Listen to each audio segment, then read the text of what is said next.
Tezkor xabar. O'zbekistonda keyingi haftada ob-havo o'zgaruvchan bo'ladi, ayrim hududlarda qor yog'adi. Assalomu alaykum azizlar, O'zbekistonda va dunyoda sodir bo'layotgan so'nggi yangiliklardan xabardor bo'lishni istasangiz, kanalimizga obuna bo'lib qo'yishni unutmang.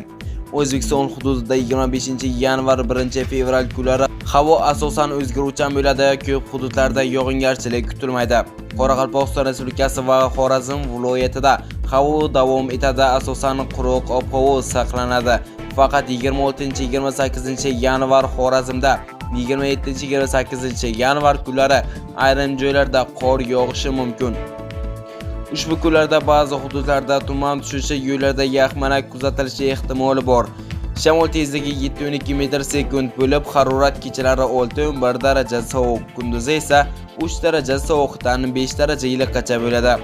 Buxoro va Navoiy viloyatlarida 25-yanvarda ayrim joylarda yomg'ir va qor ko'rinishidagi yog'ingarchilik kutilishi mumkin. 26-yanvar kuni asosan yog'ingarchiliksiz bo'lishi, Navoiy viloyatining shimolida esa ayrim hududlarda qor yog'ishi ehtimoli saqlanib qoladi.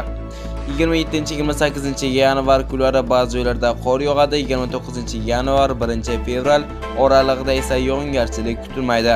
Toshkent, Samarqand, Jizzax va Sirdaryo viloyatlarida 25-yanvar ayrim joylarda biroz yog'ingarchilik bo'lishi mumkin. 26-yanvar kuni esa asosan quruq ob-havo kuzatiladi.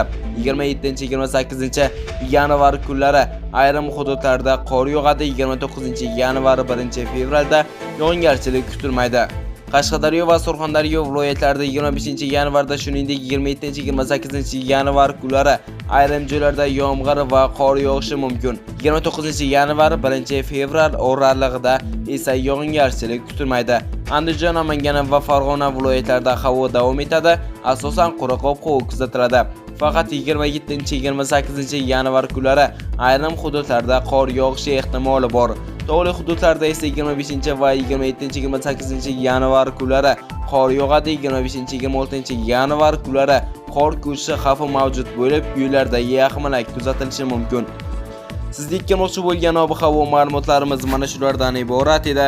Bizni kuzatishda davom eting.